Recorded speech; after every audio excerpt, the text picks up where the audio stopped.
Recently आप लोगों ने नोटिस किया होगा कि अगर कोई कंटेंट क्रिएटर गवर्नमेंट या फिर किसी पॉलिटिकल पार्टी को क्रिटिसाइज करते हुए वीडियोस बनाता है तो उनकी वीडियोस को टेक डाउन कर दिया जाता है या फिर उन क्रिएटर्स के ऊपर करोड़ों के डिफेमेशन केस फाइल कर दिया जाता है। फ्रीडम ऑफ स्पीच का मजाक बना के रख दिया गया है। लेकिन what if I tell you कि बस गवर्नमेंट को क्रिटिसाइज करने की वजह से आपकी जान भी जा सकती है। वो सिर्फ 21 साल का लड़का था। सपने देखने की उम्र में उसके ही हॉस्टल रूम में उसकी लाश पाई गई थी जस्ट बिकॉज उसने गवर्नमेंट को क्रिटिसाइज किया था। This is the horrifying case of Abrar Fahad.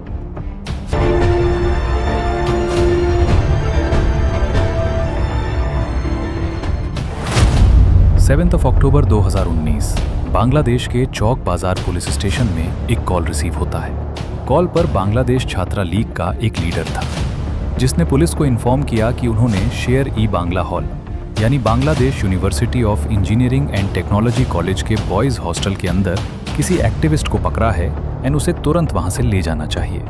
Situation उतनी सीरियस नहीं लग रही थी, इस वजह से उस टाइम के ऑन ड्यूटी पुलिस ऑफिसर अकेला ही शेर ई बांग्ला हॉल के लिए निकल जाता है। लेकिन जैसे ही वो शेर ई बांग्ला हॉल पहुंचते हैं तो वहां पर सिचुएशन कंप्लीटली डिफरेंट था, क्योंकि वहां के रूम नंबर 2001 में एक डेड बॉडी पाई गई थी एंड वो डेड बॉडी उसी कॉलेज के स्टूडेंट का था जिसका नाम था अबार फहाद, जो कि एक 21 ईयर ओल्ड पोएट कॉलेज का second year electronic and electrical engineering का स्टूडेंट था। जब पुलिस ने उसकी बॉडी को ध्यान से देखा तो वो पूरी तरह से खून से लथपथ था। उसकी बॉडी के ऊपर multiple injury marks and bruises clearly visible थे। इससे पुलिस को ये अंदाजा लग चुका था कि ये कोई नेचुरल डेथ हो ही नहीं सकता। इस वजह से पुलिस वाले तुरंत इस केस पर इन्वेस्टिगेट करना शुरू करते हैं। ऑटोप्सी रिपोर्ट्स के अकॉर्डिंग अबरार की death severe internal injuries and excessive bleeding की वजह से हुई थी। ये ब्लंट फोर्स ट्रॉमा के रिजल्ट्स थे। सिंपल शब्दों में बताऊं तो उसे इतना मारा गया था कि उसकी वजह से उसकी जान चली गई।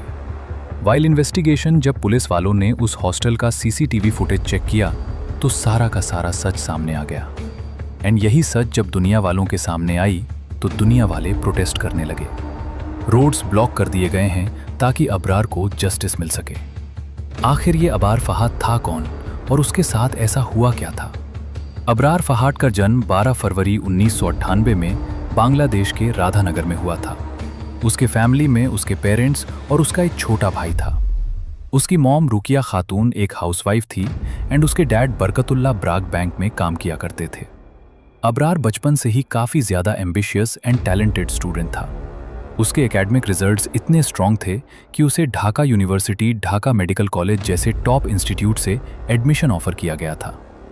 लेकिन अबार का बचपन का सपना था कि वो बड़ा होकर एक इंजीनियर बनेगा, इसलिए उसने चूज़ किया Bangladesh university of engineering and technology, जहां वो इलेक्ट्रिकल एंड इलेक्ट्रॉनिक इंजीनियरिंग की सेकेंड ईयर में पढ़ाई किया करता था। अबार उसी कॉलेज कैंपस के ही शेर ई बांग्ला हॉल के रूम नंबर 1001 में रहा करता था। अबरार काफ़ी सिंपल, फोकस्ड एंड ओपिनियटेड लड़का था। वो अपनी बात रखना जानता था और वो अपने सपनों को अपने ही दम पर पूरा करना चाहता था। इस वजह से उसके पेरेंट्स उसको ले काफ़ी ज़्यादा प्राउड फील किया करते थे। उन्हें लगता था कि उनका बेटा कुछ बड़ा करके दिखाएगा। अबार अक्सर अपने फेसबुक अकाउंट पर पॉलिटिकल ओपिनियंस दिया करता था। एज अ रिस्पॉन्सिबल सिटीजन अगर कुछ अच्छा होता था तो वो उसे अप्रिशिएट करता या फिर कुछ बुरा होता तो वो उसे क्रिटिसाइज करता।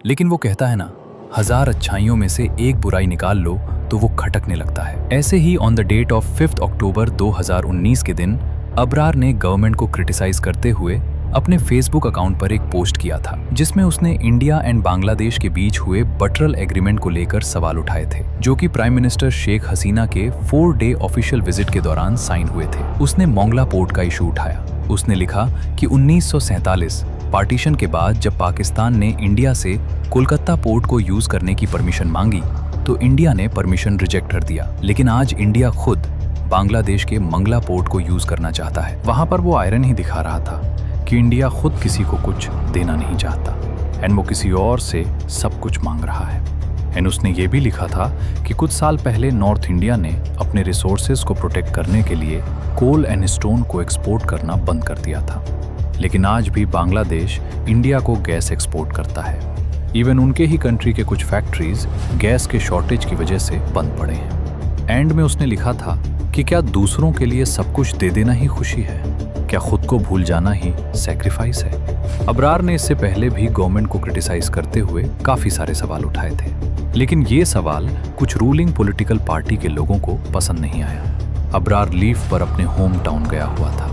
वो अपने फैमिली के साथ बहुत अच्छा टाइम स्पेंड कर रहा था। वो अपने मॉम डैड, अपने भाई के साथ बहुत अच्छे से रह रहा था, लेकिन अनफॉर्चुनेटली उसे और उसकी फैमिली को ये पता नहीं था कि इसके बाद वो एक दूसरे से कभी नहीं मिल पाएंगे। बोएट छात्राली, जो कि उस टाइम की रूलिंग पॉलिटिकल पार्टी का स्टूडेंट विंग था, 4 अक्टूबर 2019 के दिन मेहदी हसन रोगिन नाम का एक लड़का, जो कि बोएट छात्रा लीग का ऑर्गेनाइजिंग सेक्रेटरी था, जिसने एक ग्रुप चैट में अबार को मारने के इंस्ट्रक्शंस दिए थे। लेकिन अमित शाह, जो कि डेप्यूटी लॉ सेक्रेटरी था, उसने ये सजेस्ट किया कि अबरार के घर से वापस आने तक वेट किया जाए। 20 अक्टूबर 2019 के दिन अबरार के एग्जाम शुरू होने वाले थे, लेकिन अबार को एग्जाम्स के लिए एडवांस प्रिपरेशन करना था, इसलिए वो 6 अक्टूबर 2019 के दिन ही अपने हॉस्टल रिटर्न आ जाता है। उस दिन रात के अराउंड 9 बजे छात्रा लीग के कुछ स्टूडेंट्स अबार को उसके 2 फोन और उसके लैपटॉप के साथ उसके रूम से रूम नंबर 2001 ले जाते हैं। उस कमरे में छात्रा लीग के कुछ स्टूडेंट्स थे।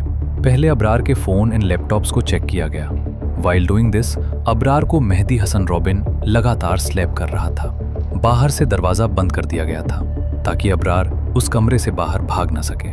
फिर कुछ लोग क्रिकेट स्टंप लेकर उस कमरे में आते हैं। फिर अबार को उस क्रिकेट स्टंप से मारना शुरू करते हैं। उसे तब तक मारा जाता है जब तक वो स्टंप टूट न जाए। स्टंप टूटने के बाद वो फिर से दूसरे स्टंप्स लेके आते थे। उसके नीज पर लगातार मारा गया। वो ढंग से उठ भी नहीं पा रहा था। वो बुरी तरीके से घायल हो गया था। उसे बार बार उठने के लिए फोर्स किया जा रहा था। इवन वो खड़ा नहीं हो पा रहा था, लेकिन जब तक वो खड़ा नहीं होता तब तक उसे स्टंप से मारा गया एंड उसके गाल पर थप्पड़ मारते गए। वो दर्द से चिल्ला रहा था। वो लोगों से हेल्प मांग रहा था, लेकिन अनफॉर्चुनेटली उस जगह पर उसको हेल्प करने वाला कोई भी नहीं था। उसे रात के 9 बजे से ले 10:30 तक टॉर्चर किया जाता है। उसके बाद उसे उसी कमरे में छोड़कर वो सब चले जाते हैं। वहाँ पर ज़मीन पर वो पड़ा था। वो बहुत वीक पड़ गया था। वो चाहकर भी उठ नहीं पा रहा था। वहाँ से भाग नहीं पा रहा था। फिर कुछ और लोग उस कमरे में आते हैं। फिर उसे फिर से मारना शुरू करते हैं। स्किपिंग रूप से उसे मारा जाता है। स्टंप से फिर से मारा जाता है। वो बहुत ज़्यादा दर्द में था। उसे इस हद तक मारा जाता है कि वो वॉमिट भी कर देता है। मल्टीपल टाइम वॉमिट करता है, लेकिन फिर भी वो लोग रुकते नहीं हैं।